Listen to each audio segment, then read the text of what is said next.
और अब 26 मार्च मंडे को हमारा अगला मैच है पंजाब और केकेआर की टीम के बीच। तो इस वीडियो में मैं उस मैच का पूरा प्रीव्यू करूंगा, उसके बारे में बात करेंगे।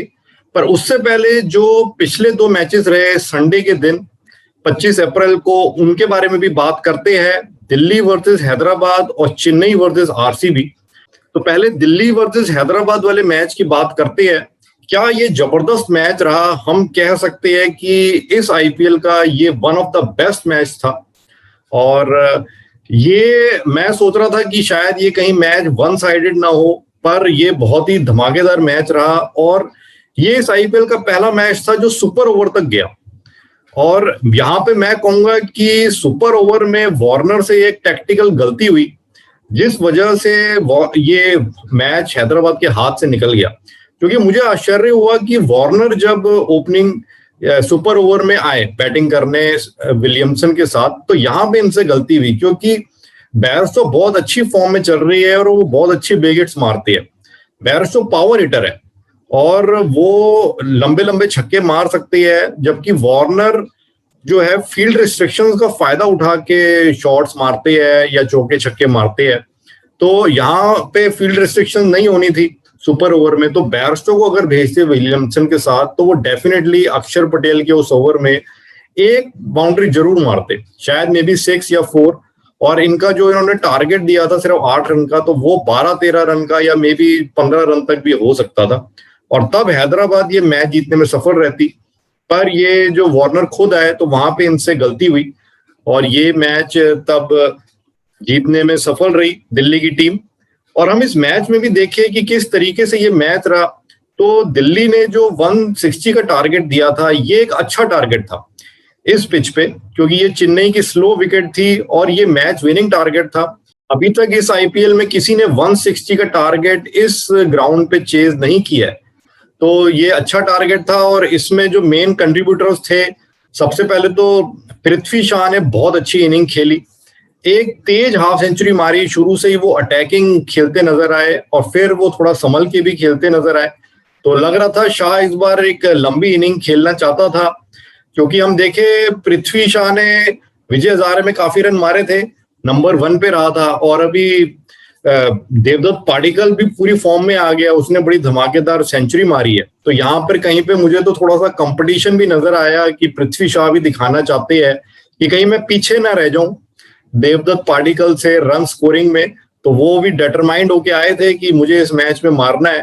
तो हाफ सेंचुरी मारने पर भी वो काफी अफसोस मना रहे थे, वो शायद और रन मारना चाहते थे, पर फिर भी अच्छे रन मारे, बढ़िया। उनकी इनिंग से ही पूरा मोमेंटम बना। और फिर ऋषभ पंत भी अच्छा खेल के गए, स्मिथ ने भी अच्छी इनिंग खेली और धवन ने भी शुरू में अच्छा साथ दिया था। और यहाँ पर मैं कुछ एनालिस्ट का सुन रहा था कुछ यूट्यूब चैनल्स पे। तो साइमन डूल जो न्यूजीलैंड के एक्स क्रिकेटर है, उनका मैं बयान सुन रहा था। तो वो स्मिथ की इनिंग की बुराई कर रहे थे, कह रहे थे कि स्मिथ स्लो खेले और इस तरीके से अगर वो खेलेंगे तो फिर दिल्ली आईपीएल नहीं जीत सकती। तो यहाँ पे मैं कहूंगा कि मैं इस बात से एग्री नहीं करता। ये चेन्नई की विकेट थी और स्लो विकेट थी, तो इस पे स्मिथ अच्छा खेले। और आपको जान के आश्चर्य होगा, मैं आपको स्ट्राइक रेट बताता हूं। पृथ्वी शॉ ने 53 रन मारे 136 के स्ट्राइक रेट से, पंत ने 37 रन मारे 137 के स्ट्राइक रेट से, और स्मिथ ने भी 34 रन नेट आउट मारे 136 के स्ट्राइक रेट से। तो हम देखें पृथ्वी शॉ और स्टीव स्मिथ, इनका स्ट्राइक रेट बिल्कुल सेम था 136 का, और पंत का 137, तो बिल्कुल सिमिलर ही था। और उधर से हम विलियमसन का देखें, जो एंड तक नेट आउट रहे 66 रन पे, तो उनका स्ट्राइक रेट 129.5 का था। तो स्मिथ कहीं से भी स्लो नहीं खेले, और भी प्लेयर्स इसी स्ट्राइक रेट से खेले। सिर्फ बैरस्टो का ही स्ट्राइक रेट बहुत जबरदस्त था, वो 211 के स्ट्राइक रेट से खेले बैरस्टो। तो स्मिथ स्लो नहीं थे, उन्होंने आखिरी ओवर में तो कवर कर ही दिया था एक छक्का चौका मार के। तो ये कई बार गलतफहमी भी हो जाती है हम, क्योंकि स्मिथ जो है टेक्निकल बैट्समैन है और इतने कोई पावर हिटिंग नहीं करते। तो ये एक अच्छी इनिंग थी।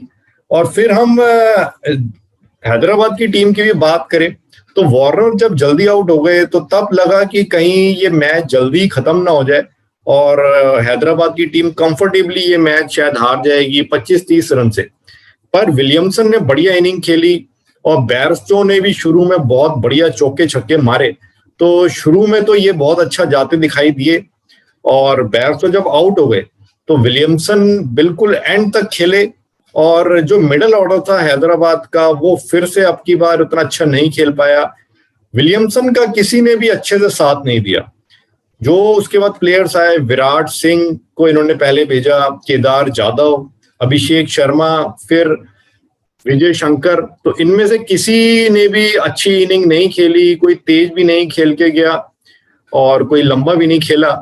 पर विलियमसन टिके रहे और एंड में सुचित नाम का जो उन्होंने बॉलर खिलाया था उसने एक जबरदस्त केमियो इनिंग खेली, सिर्फ 6 बॉलों पे जो 14 रन मार दिए और रबाडा के आखिरी ओवर में छक्का मारा। रबाडा के आखिरी ओवर में 15 रन चाहिए थे, तब विलियमसन ने चौका मारा, पर सुचित ने भी जो छक्का मारा उससे ये बिल्कुल गेम में बने रहे और लगा कि हैदराबाद जीत जाएगी। पर वो फिर मैच टाई हुआ, सुपर ओवर में गया और सुपर ओवर में मैं यही कहूंगा कि वार्नर की टैक्टिकल मिस्टेक की वजह से ये मैच हैदराबाद के हाथ से निकल गया। नहीं तो अगर ये मैच हैदराबाद जीत जाती तो टॉप 4 की रेस में वापस आ जाती। पर अभी ये मैच हार के ये फिर से नीचे हो गए है, तो अभी इन्हें फिर से 2-3 मैच और अच्छे से जीतने पड़ेंगे, तब टॉप 4 की रेस में मानेंगे। तो अभी तो ये मैच हैदराबाद के फैंस के लिए फिर से डिसअपॉइंटिंग ही रहा, क्योंकि एंड रिजल्ट तो यही रहा कि हैदराबाद की टीम को 2 पॉइंट्स नहीं मिल पाए। तो अब हमारा जो पहला मैच रहा संडे के दिन, चेन्नई वर्सेस बेंगलोर की टीम के बीच, धोनी वर्सेस विराट कोहली, उसके बारे में भी बात कर लेते हैं। और ये जो मैच था इसमें तो हमारे जड्डू छा गए, रविंद्र जडेजा छा गए। बस इस मैच में जडेजा ने तो अकेले ही आरसीबी की टीम की कमर ही तोड़ दी। जडेजा ने इस मैच में रिकॉर्ड बनाया, जो आखिरी ओवर में 37 रन निकाले। ये आईपीएल की हिस्ट्री में सबसे ज्यादा रन है एक ओवर में, और इस ओवर में 36 रन मारे जडेजा ने अपने बैट से, 5 छक्के और 2 रन जो निकाले थे। तो ये भी आईपीएल की हिस्ट्री में एक ओवर में एक बैट्समैन से सबसे ज्यादा रन है और ये रिकॉर्ड इक्वल किया आईपीएल में। इससे पहले क्रिस गेल के नाम था, क्रिस गेल ने भी 36 रन मारे थे एक ओवर में आईपीएल में ही, और उस ओवर में भी 37 रन गए थे। तो ये जडेजा ने अब रिकॉर्ड की बराबरी भी की और अब क्रिस गेल के साथ ये रिकॉर्ड जडेजा के नाम हो गया। और फिर उसके बाद जडेजा ने बॉलिंग से भी अपना कारनामा दिखाया और मिडिल ऑर्डर में इंपॉर्टेंट विकेटें लेके मैक्सवेल की भी और एबी डिविलियर्स की भी बिल्कुल ही धराइशी कर दिया आरसीबी को। और ये मैच काफी पहले से ही इसके बारे में सब काफी वेट कर रहे थे सारे फैंस कि ये मैच बहुत जबरदस्त होगा, और जबरदस्त तो था ये मैच। पर सरप्राइजिंगली ये मैच एंड में एक तरफा भी साबित हुआ और चेन्नई इसको एक बड़े मार्जिन से जीतने में सफल रही। इतना बड़ा मार्जिन शायद चेन्नई के फैंस ने भी नहीं सोचा था कि इतने बड़े मार्जिन से 60-70 रनों से सीएसके आरसीबी को ये मैच हराएगी। और हम देखें किस तरीके से ये मैच गया। चेन्नई की जो पहले बैटिंग थी तो स्टार्टिंग इनकी अच्छी रही, ये अच्छे फ्लो में जा रहे थे, और यहाँ पर धोनी ने अपनी प्लेइंग 11 में भी एक सरप्राइजिंग मूव किया। मोइन अली को इस मैच में नहीं खिलाया। मोइन अली अच्छी फॉर्म में थे, हर मैच में वो बैटिंग कर रहे थे, अच्छे रन मार रहे थे, पर मोइन अली को बाहर बिठा के इमरान ताहिर को खिलाया। तो मैं कहूंगा ये धोनी की एक इंटेलिजेंट कैप्टनसी भी थी। कहीं पे धोनी ने शायद ये देख लिया था कि ये पिच इस बार कुछ स्पिनर्स को मदद करेगी, क्योंकि इसीलिए इस जो स्पिनर्स को मदद की तो फिर जडेजा को भी इसलिए विकेटें मिली बाद में, और इमरान ताहिर ने भी विकेटें निकाली। तो धोनी ने जरूर ये सोचा होगा कि हमारी बैटिंग लाइनअप लंबी है, तो अगर हम मोइन अली को ना भी खिलाए और इमरान ताहिर को खिलाए तो हमारी बॉलिंग स्ट्रांग हो जाएगी। क्योंकि हम देखें कि थोड़ा सा इनकी बॉलिंग में कमी चल रही थी, जैसे श्रद्धल ठाकुर इतनी अच्छी बॉलिंग नहीं कर रहे थे, और सैम करन के भी पिछले मैच में एक ओवर में 30 रन गए थे जो केकेआर के साथ मैच रहा था। तो थोड़ा धोनी में भी एक्स्ट्रा कवर चाहते थे बॉलिंग में, और इसलिए इमरान ताहिर को खिलाया और ये अच्छा मूव साबित हुआ। और बीच में चेन्नई की बैटिंग थोड़ी सी स्लो हो गई थी, इतना वो खुल के नहीं खेल पाए थे, और ऐसे लग रहा था 15 ओवर के बाद तो कि शायद मे बी 165 170 तक ही चेन्नई पहुंच पाएगी, पर आखिरी ओवर में जडेजा ने कमाल कर दिया। बस वो 6 छक्के मारने के कारनामे से एक, मैं कहूंगा, एक फिट दूर रह गए, क्योंकि वो भी जो आखिरी शॉट भी मारी थी तो मेरे को तो लगा वो शायद 6 ही हो गया है, पर फिर जब स्लो मोशन में देखा तो पता चला वो थोड़ा सा पहले गिर गई है बाउंड्री से। पर जडेजा ने बड़ी धमाकेदार ये पारी खेली। और उसके बाद जब आरसीबी की बैटिंग आई तो आरसीबी की तरफ से देवदत्त पाडिक्कल भी कुछ ऐसे ही खेलते नजर आए जैसे वो अपने पिछले मैच में उन्होंने जो सेंचुरी मारी थी, जहां से छोड़ा था वहां से ही वो कंटिन्यू उन्होंने किया। और चेन्नई के बॉलर्स और धोनी भी उस वक्त चिंतित हो गए थे कि ये पाडिक्कल तो जैसे खेल रहा है, अगर ये 4-5 ओवर और ऐसे खेल लेगा फिर तो गेम कहीं 10 ओवर में ही एक तरफा ना हो जाए। पर जब पाडिक्कल को इन्होंने आउट कर लिया, विराट कोहली तो पहले ही आउट हो गए थे, तो उसके बाद फिर वही बात सही साबित हो गई जो अगर आपको ध्यान हो, मैंने अपने प्रीव्यू वीडियो में भी कही थी कि अगर किसी मैच में मैक्सवेल और एबी डिविलियर्स जल्दी आउट हो गए तो क्या तब आरसीबी की टीम एक अच्छा टोटल बना पाएगी या अच्छा टोटल चेस कर पाएगी? क्योंकि ये बैट्समैन कम खिलाते हैं, बॉलर्स ज्यादा खिलाते हैं और इनकी बैटिंग में डेप्थ की भी कमी है। तो वही बात इस मैच में सामने आई। मैक्सवेल जब जल्दी आउट हो गए और एबी डिविलियर्स भी, तो फिर इनकी बैटिंग बिल्कुल लड़खड़ा गई। और उससे पहले हम देखें कि जो वॉशिंगटन सुंदर को भी नंबर 3 पे भेजा, तो ये मूव भी मेरे को डिफेंसिव लगा बिल्कुल, क्योंकि पार्टिकल इतना अच्छा फ्लो देके गया था, इतनी तेजी से रन मार के गया था कि इनका रिक्वायर्ड रन रेट कम हो गया था और जो ओरिजिनल रन रेट था वो ऊपर चल रहा था। पर सुंदर बिना किसी रीजन के डिफेंसिव बैटिंग करने लगा। एक फ्लो बंधा हुआ था, एटलीस्ट उसको उस रन रेट से तो मेंटेन रखना चाहिए था, रने बॉल से तो ऊपर रन मारने चाहिए थे, पर वो डिफेंसिव बैटिंग करता रहा, इससे थोड़ा फ्लो टूट गया और फिर वो आउट भी हो गया। तो नंबर 3 पे तो मेरे को सुंदर बैट्समैन नहीं इनका जम रहा है। सुंदर तो मतलब टेस्ट मैच के हिसाब से तो अच्छा बैट्समैन है, बट T20 में वो बॉलर अच्छा है, but not as a batsman. और इसके बाद जब मैक्सवेल और एबी डिविलियर्स को जडेजा ने आउट कर लिया तो फिर इनकी बैटिंग पूरी बिखर गई और इनकी वीकनेस एक्सपोज हो गई, जो इनकी आरसीबी की बैटिंग में डेप्थ की कमी है। पर ये मैच सीएसके के फैंस के लिए बढ़िया रहा। चेन्नई की टीम अब सरप्राइजिंगली पॉइंट्स टेबल में नंबर 1 पे आ गई है और टूर्नामेंट से पहले शायद चेन्नई के फैंस ने भी नहीं सोचा था कि नंबर 1 पे हमारी टीम ये आ जाएगी। हालांकि बहुत से फैंस ये चाह रहे थे और सोच रहे थे कि प्लेऑफ में जरूर पहुंचेगी। आपने अगर मेरा प्रिडिक्शन वीडियो देखा हो जो मैंने इस आईपीएल से पहले कौन सी 4 टीमें पहुंचेगी उसके बारे में प्रिडिक्शन वीडियो बनाया था, तो उसमें मैंने चेन्नई को चूज किया था। मैंने आपको कहा था चेन्नई इस बार वापसी करेगी और प्लेऑफ्स तक डेफिनेटली पहुंचेगी और खिताब की दावेदार होगी वो इस बार। तो वैसा ही साबित हो रहा है और डेफिनेटली ये मैच चेन्नई ने आरसीबी को हरा के कमाल कर दिया है और पॉइंट्स टेबल में नंबर 1 पे आ गई है। और अब हम अपना जो हमारा नेक्स्ट मैच है उसके बारे में भी बात कर लेते हैं। और अब मंडे 26 अप्रैल को हमारा मैच है केकेआर वर्सेस पंजाब किंग्स के बीच में और ये मैच खेला जाएगा एक न्यू वेन्यू पे, नरेंद्र मोदी स्टेडियम इन अहमदाबाद, जहां पे पहले भी मैचेस हुए थे India versus England test series के और T20 सीरीज के भी। तो टेस्ट सीरीज में तो हमने देखा था बिल्कुल स्पिनिंग ट्रैक्स दिए गए थे, पर T20 सीरीज में फ्लैट पिचेस थी जहां पे काफी अच्छे रन बने थे। तो यहाँ पर अभी देखना होगा कि किस तरीके का ट्रैक मिलता है बैटिंग के लिए, पर क्योंकि ये T20 मैच है आईपीएल में तो चांसेस यही है कि बैटिंग के लिए अच्छी विकेट रहेगी और फ्लैट विकेट ही दी जाएगी ताकि यहाँ पे अच्छे रन बन सके। और हम दोनों टीम्स का देखें तो केकेआर की टीम का कॉन्फिडेंस इस वक्त काफी लो है। ये अपने पिछले 4 मैच हार चुकी है और पॉइंट्स टेबल में सबसे नीचे है इस वक्त। उधर से पंजाब की टीम का कॉन्फिडेंस इस वक्त काफी हाई है। इन्होंने अपना पिछला मैच मुंबई इंडियंस को हराया है और बढ़िया तरीके से वापसी की है और पंजाब की टीम इस वक्त अच्छी बैलेंस भी लग रही है, स्ट्रॉन्ग लग रही है। और केकेआर की टीम ऐसा लग रहा है कि पेपर्स पर तो ये बड़े नाम हैं, काफी सॉलिड प्लेयर्स है, पर परफॉर्मेंस इनकी काफी खराब है, बिल्कुल बुझी हुई परफॉर्मेंस है। तो हम पहले तो इस मैच में दोनों की प्लेइंग 11 पे गौर कर लेते हैं कि क्या इनकी प्लेइंग 11 हो सकती है। पंजाब की टीम का जो पिछले मैच में टीम खिलाई थी, पूरे चांसेस है कि वही टीम खिलाई जाएगी।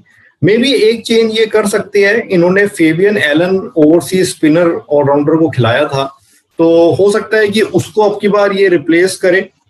मैं तो रिकमेंड स्पिनर को लेना चाहते हैं तो मुरुगन अश्विन को ले। रवि बिश्नोई और मुरुगन अश्विन दोनों स्पिनर्स को खिलाए।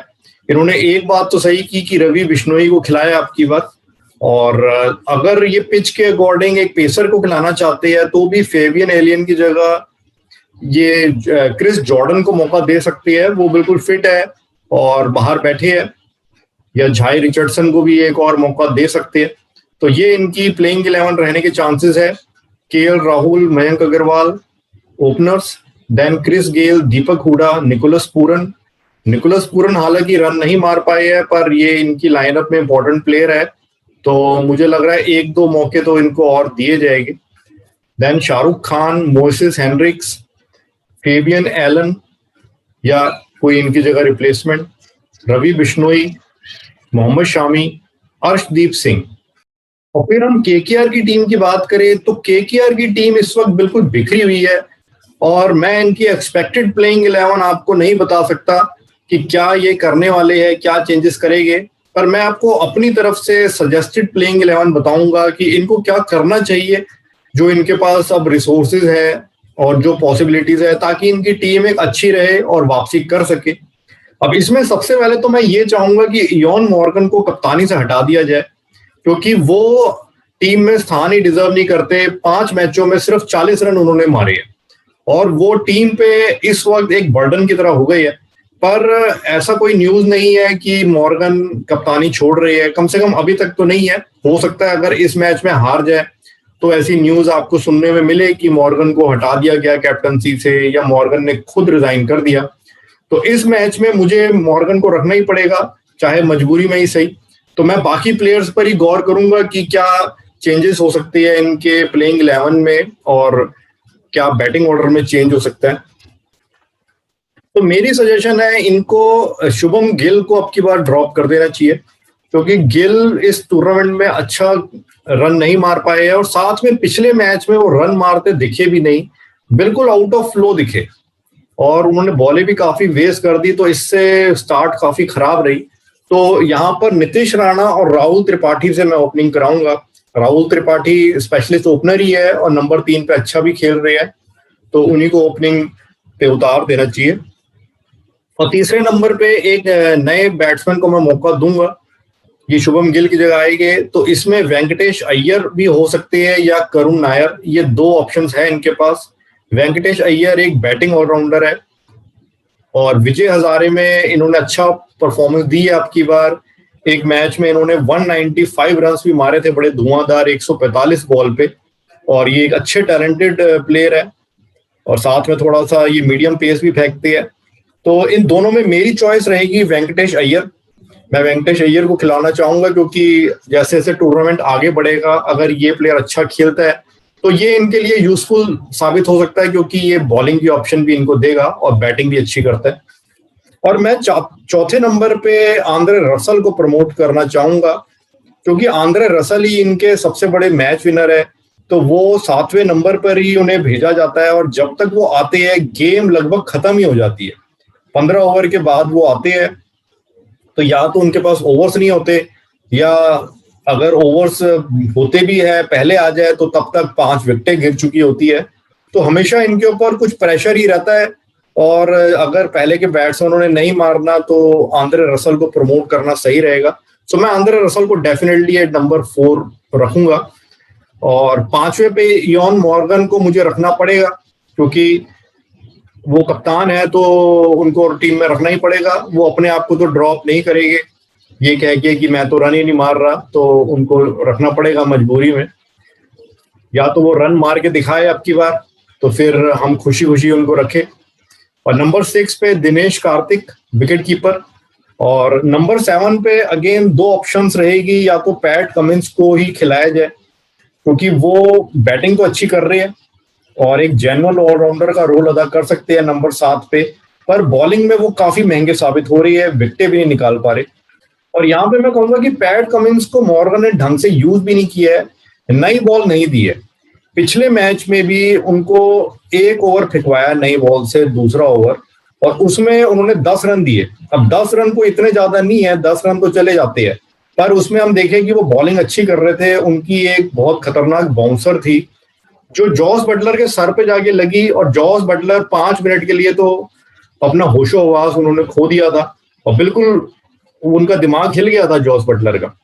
और फिर उसके बाद इन्होंने मॉर्गन ने चेंज करके वरुण चक्रवर्ती को लगाया, तो वरुण चक्रवर्ती ने आउट कर लिया। पर मेरे ख्याल से अगर ये पैट कमिंस को भी लगाते तो पैट कमिंस भी अगले ओवर में आउट कर लेते, क्योंकि बटलर उस वक्त अपने पूरे होशो-हवास में नहीं थे। थोड़ा सा 5-10% कंसंट्रेशन खराब हो जाती है जब इतनी जोर से बॉल लगती है। तो और दूसरे ऑप्शन है कि बेन कटिंग्स को ये मौका दे, ये भी एक ओवरसीज ऑलराउंडर है।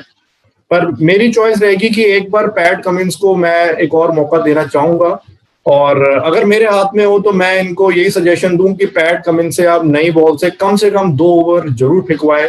बिल्कुल नई बॉल दे, पहला ओवर, रन अगर जाते भी है तो भी आप 2 ओवर फेंकवाए, क्योंकि ये अपने नए स्पेल में जितने रन देंगे आप इन्हें रोकेंगे तो बाद में तो और ज्यादा देंगे। पर नई बॉल से इन्हें विकेट मिल जाएगी तो कॉन्फिडेंस वापस आ जाएगा। और अगर इनको विकेट मिल जाती है 2 ओवरों में, थोड़े अच्छी बॉलिंग कर रही है, तो मैं तो ये रिकमेंड करूंगा कि इनसे अपना पूरा स्पेल शुरू में ही करवा लिया जाए, जैसे MS धोनी दीपक चहर से करवा लेते हैं, या राजस्थान का भी हमने देखा वो जयदेव उनादकत से करा लेते हैं शुरू में ही उनके 4 ओवर। तो पैट कमिंस नई बॉल से ज्यादा अच्छा फेंक सकते हैं। तो मेरी चॉइस ये रहेगी नंबर 7 पैट कमिंस, और नंबर 8 में लॉकी फर्ग्यूसन को खिलाना चाहूंगा। यहाँ पे मैं सुनील नारायण को मैंने ड्रॉप कर दिया है, क्योंकि वो मुझे कोई इतना बैटिंग में भी खास करते नहीं नजर आ रहे, और बॉलिंग उनकी काफी ऑर्डिनरी सी लग रही है। कम से कम वो अपनी स्किल से तो विकेट लेते नजर नहीं आ रहे। विकेटें उनको खिलाया जाता है, विकेट मिलती है तो तभी मिलेगी कि बैट्समैन मारने के चक्कर में थोड़ा कैच उछाल दिया, आउट हो गए। सो मेरी चॉइस रहेगी लॉकी फर्ग्यूसन। ये एक बढ़िया मैच विनिंग बॉलर है, और ये एज ए फर्स्ट चेंज या सेकंड चेंज बॉलिंग करते हैं मिडिल ओवर्स में। और हमने देखा है न्यूजीलैंड को भी इन्होंने काफी मैचेस जिताए हैं, और पिछले IPL में भी फर्ग्यूसन ने अच्छी बॉलिंग की थी, और कुछ मैचेस सिर्फ अपनी बॉलिंग से KKR को जिताए थे। तो ये एक अच्छी अटैकिंग ऑप्शन रहेगी। So my pick would be Lockie Ferguson at 8। Then Shivam Mavi ने अच्छी बॉलिंग की पिछले मैच में, तो मैं शिवम मावी और पैट कमिंस से न्यू बॉल कराना चाहूंगा, कम से कम 4 ओवर ये दोनों फेंके। और 10वें पे वरुण चक्रवर्ती, और 11वें पे अगेन मेरे 2 ऑप्शंस होगी, प्रसिद्ध कृष्णा या पवन नेगी। प्रसिद्ध कृष्णा को तो हम देख ही रहे हैं, वो इस IPL में ठीक ठीक बॉलिंग की है, पर वो भी महंगे ही रहे हैं। वैसे तो इनके सारे बॉलर्स ही महंगे रहे हैं KKR के, सिवाय वरुण चक्रवर्ती के। पर एक दूसरी ऑप्शन मेरे अकॉर्डिंग पवन नेगी भी अच्छी रहेगी। पवन नेगी एक जेन्युइन ऑलराउंडर हम मान सकते हैं। पहले इनका नाम हुआ था जब ये नए नए आए थे, फिर इनको इतने चांसेस नहीं दिए जा रहे। और ये लेफ्ट आर्म लेग स्पिनर है, तो वरुण चक्रवर्ती ऑफ स्पिनर है, तो इनके साथ एक अच्छा इनका कॉम्बिनेशन बन सकता है बीच के ओवर्स में, अगर ढंग से यूज किया जाए। और पवन नेगी आपको बैटिंग में डेप्थ भी देंगे, तो अगर नेगी को खिलाते हैं तो ये नंबर 8 पे आ जाएंगे और बैटिंग ऑर्डर थोड़ा नीचे हो जाएगा। तो माय चॉइस वुड बी पवन नेगी। यहाँ पे मैं हरभजन सिंह की भी बात करूंगा कि हरभजन सिंह भी बढ़िया बॉलर है, पर क्योंकि वरुण चक्रवर्ती और हरभजन सिंह दोनों ही ऑफ स्पिनर हो जाते हैं, तो उससे थोड़ा सा एक अटैक एक जैसा हो जाता है। तो इसलिए मैं एक मैच में कम से कम पवन नेगी को ट्राई करके देखना चाहूंगा। तो ये मेरी सजेस्टेड प्लेइंग 11 होगी KKR के लिए इस मैच के लिए। तो हम देखते हैं कि KKR क्या टीम खिलाती है अब की बार, क्या इस तरह का कुछ चेंजेस करती है। और हम मैच की भी बात करेंगे, और फर्दर उससे पहले हम ड्रीम 11 फैंटेसी टीम भी देख लेते हैं। मेरी सजेशन है आप इस टीम के साथ जा सकते हैं, ये एक अच्छी टीम रहेगी। विकेट कीपर KL राहुल, और 3 batsman Mayank Agarwal, Chris Gayle और राहुल त्रिपाठी आप ले सकते हैं। इसके पॉइंट्स का मैं राहुल त्रिपाठी के और कुछ ना कुछ ये रन मार ही रहा है। Then 3 allrounders, Andre Russell, Deepak Hooda and Sunil Narine. हालांकि सुनील नारायण को मैंने अपनी प्लेइंग 11 में तो नहीं रखा, पर यहाँ पर मैं रख रहा हूँ क्योंकि लगता है केकेआर की टीम खिलाएगी, और अगर नहीं भी खिलाती तो जिस भी ऑलराउंडर को ये खिलाती है, चाहे वो बेन कटिंग्स हो या शाकिब अल हसन हो, तो आप या कोई इंडियन ऑलराउंडर हो जैसे वेंकटेश अय्यर, तो आप उसको यहाँ पे ले सकते हैं। और 4 bowlers Varun Chakravarthy, Ravi Bishnoi, PAT Cummins, Arshdeep Singh. और यहाँ पे मेरी कैप्टन और वाइस कैप्टन की चॉइस होगी। कैप्टन तो केएल राहुल, और वाइस कैप्टन थोड़ी मेरी डिफरेंट है, मैं रिकमेंड करूंगा रवि बिश्नोई या अर्शदीप सिंह में से किसी को वाइस कैप्टन बनाए। ये दोनों बॉलर्स थोड़ा ट्रबल करेंगे केकेआर को, मुझे ऐसा लग रहा है, जो इन दोनों का बॉलिंग स्टाइल है। और 2 विकेटें तो ये निकालेंगे कम से कम, और अगर इनका दिन हुआ तो ये 3-4 विकेटें भी निकाल के दे सकते हैं, तो ये अच्छी पिक रहेगी। और इस मैच का हम देखें कि क्या इस मैच में केकेआर की टीम वापसी कर सकती है, क्या पंजाब को वो हरा सकती है, या पंजाब ने जो वापसी की है, अपना मोमेंटम अब थोड़ा गेन किया है, तो उसको वो बनाए रखती है। तो देखिए, पलड़ा तो मैं पंजाब किंग्स का ही भारी कहूंगा, क्योंकि केकेआर की टीम ऑन पेपर्स तो स्ट्रांग है, पर इस आईपीएल में कम से कम वो परफॉर्म तो नहीं कर पा रही है, और काफी अनरिलायबल टीम साबित हो रही है, वीक टीम साबित हो रही है। तो पिछले मैच में तो इनके सामने राजस्थान की टीम थी जो खुद ही 8वें नंबर पे थी, तो ये उनके सामने भी अच्छी परफॉर्मेंस नहीं दे पाए। तो यहाँ तो पंजाब की टीम है जिनकी बैटिंग स्ट्रांग है, पंजाब की बैटिंग तो फेल नहीं होगी, क्योंकि केकेआर की बॉलिंग थोड़ा वीक साबित हो रही है। तो पंजाब की टीम की अगर पहले बैटिंग आती है तो वो अच्छा स्कोर बना के देगी, 180 प्लस का स्कोर बनाएगी। और अगर सेकंड बैटिंग भी होती है पंजाब की, तो केकेआर को भी अच्छा स्कोर बनाना होगा 180 प्लस का, तभी वो पंजाब को फाइट दे पाएगी, वरना पंजाब उसको चेस कर लेगी। तो ओवरऑल मुझे पंजाब का ही इसमें चांसेस ज्यादा लग रही है। पंजाब की टीम को ही मैं 80% चांस दूंगा यहाँ पे, केकेआर को सिर्फ 20% ही दूंगा। इनकी टीम बिखरी हुई है, और बिखरी हुई टीम को संवारना और उसको फिर से उठाना कप्तान का काम होता है। पर यहाँ पर जो कप्तान अपनी जगह ही टीम में जस्टिफाई नहीं कर पा रहा हो, और उसके कप्तानी के डिसीजंस भी काफी बेवकूफी भरे लग रहे हो, तो उस टीम से मुझे इतनी आशा नहीं है। हालांकि हम देखें, ऐसा नहीं है कि ये हार रही है, तो मैं इसलिए कह रहा हूँ। अब देखिए, मुंबई इंडियंस भी हार रही है, 5 में से 3 मैच हारी है, पर वो कप्तान की वजह से नहीं हारी। अगर उनका बैटिंग ऑर्डर, मिडल ऑर्डर के बैट्समैन परफॉर्म नहीं करेगी, तो रोहित शर्मा कुछ नहीं कर सकते। रोहित शर्मा अपनी तरफ से बैटिंग भी अच्छी कर रही है, कैप्टनसी अच्छी कर रही है, बॉलिंग चेंजेस, लाइनअप, ये सब अच्छी कर रही है। पर यहाँ तो मॉर्गन, तो मुझे ऐसा लग रहा है कि जो उनके पास रिसोर्सेज है उसी को ये काफी खराब तरीके से यूज कर रही है, कि जो परफॉर्म टीम कर सकती है उससे भी खराब कर रही है। जैसे आंद्रे रसल को कंटिन्यू 7वें नंबर पर ही भेजना, पैट कमिंस को नई बॉल ना देना, और इसके अलावा भी जो इनका बैटिंग ऑर्डर और टीम चेंजेस है, तो उसमें मुझे इतना कुछ खास ऐसा नजर नहीं आ रहा है कि इस मैच में ये कुछ कमाल कर पाएगी। बाकी लेट्स सी कि क्या करती है केकेआर। आई होप कि इस मैच में अच्छा करे, कम से कम बोरिंग मैच तो हमें ना देखने को मिले, चाहे कोई भी टीम जीते, पर एक अच्छा इंटरेस्टिंग मैच हो।